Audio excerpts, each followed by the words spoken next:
Hello friends, मैं इंद्रजीत आपके अपने यूट्यूब चैनल एग्ज़ाम द्वार में आप सभी का स्वागत करता हूं। मैं इस वक्त हाजिर हूं एक नए सेशन में और इसमें हम बात करेंगे बिहार शिक्षक नियुक्ति जो अभी प्राइमरी का चल रहा है। आज 6 जुलाई को प्राइमरी का 1 से 5 तक की काउंसलिंग होनी थी। उसमें 68 नियोजन इकाई की 766 कुल सीटों के लिए नियोजन होना था। आइए देखते हैं कितने सीटों पर नियोजन हुआ है और कितने सीट रिक्त रह गए हैं। सबसे पहले देखते हैं कितने सीट पर कितना सीट था और कितने लोगों का नियोजन किया गया। ये हमने पहले सुबह आपको बताया था जब वीडियो दिया था, उसमें ये आप देख सकते हैं। यहाँ अररिया 28 सीट थी, अरवल 8 सीट, औरंगाबाद 38 सीटों पर यह नियोजन होना था। चलिए आगे देखते हैं क्या है, कितने सीटों पर आज नियोजन किया गया है। नगर निकाय में आज नियोजन था वर्ग 1 से 5 तक के लिए 6/7/2021 को काउंसलिंग। देखते हैं अररिया में कितने सीट थे, 28 सीट थे और चयनित अभ्यर्थियों की संख्या कितनी है, 11। यानी कि 28 सीट में से 11 अभ्यर्थियों का आज चयन हुआ है।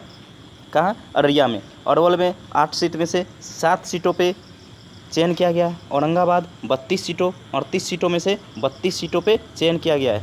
बांका 17 सीट थी, 11 अभ्यर्थियों का चयन हुआ है। साथ ही बेगूसराय में 42 सीटों में से 26 पर चयन हुआ है। भागलपुर में कोई सीट नहीं था। भोजपुर, बक्सर, दरभंगा कोई सीट नहीं था। पूर्वी चंपारण में 20 सीट था, वहाँ 40 सीट था, वहाँ 20 सीटों के लिए चयन किया गया है। चलिए आगे देखते हैं।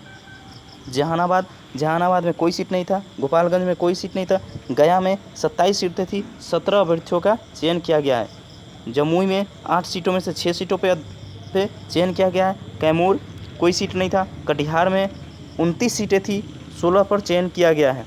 किशनगंज 14 सीटें थी, 5 का चयन किया गया है। खगड़िया में 10 सीटें थी, 9 का चयन किया गया है। लखीसराय में कोई सीट नहीं थी। मधेपुरा 34 सीटों में से 19 अभ्यर्थियों का चयन किया गया है मधेपुरा में। अब देखते हैं आगे। मधुबनी 6 सीटें थी, 5 अभ्यर्थियों का चयन किया गया है, 1 सीट यहाँ भी रिक्त रहा है। मुंगेर 30 सीटों में से 22 अभ्यर्थियों का चयन किया गया है। मुजफ्फरपुर कोई सीट नहीं था। नालंदा 48 सीटों में से 43 का अभ्यर्थियों का चयन किया गया है। नवादा कोई सीट नहीं था। पटना 65 सीटों में से सिर्फ 35 का ही चयन हो पाया है। पटना में चूँकि 65 सीटें थी और सिर्फ यहाँ 35 अभ्यर्थियों का चयन हो पाया है पटना में। पूर्णिया में 77 सीटें थी, सिर्फ 43 अभ्यर्थियों का चयन हो पाया है पूर्णिया में। रोहतास 32 सीटों पे से 27 सीटों पे चयन हुआ है। सहरसा 8 सीट में से 2 अभ्यर्थियों का चयन हुआ है। समस्तीपुर 6 सीट थी, 2 अभ्यर्थियों का चयन हुआ है, यानी ये दोनों जगह 4-4 सीटें खाली रह गई है। शेखपुरा 24 में से 18 सीटों पर चयन हुआ है। साथ ही शिवहर 7 सीटें थी, 4 अभ्यर्थियों का चयन हुआ है। सीतामढ़ी 55 सीटें थी, 40 अभ्यर्थियों का चयन हुआ है। सिवान 6 सीटें थी, 5 अभ्यर्थियों का चयन हुआ है।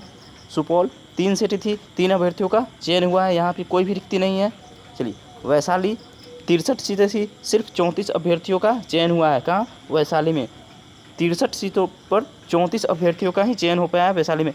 पश्चिमी चंपारण यहाँ कुल 4 नगर निकाय में 54 सीटें थी और 32 अभ्यर्थियों का यहाँ चयन हुआ है। तो इस प्रकार आज 6 जुलाई जो वर्ग 1 से 5 तक के अभ्यर्थियों का चयन करना था, उसके लिए कुल 766 सीटों में से 495 अभ्यर्थियों का चयन हो पाया है। कितने? 495 अभ्यर्थियों का चयन हो पाया है। इन सभी को बहुत बहुत बधाई। हम आपसे फिर मिलेंगे नेक्स्ट वीडियो में। तब तक के लिए जय हिंद, जय भारत।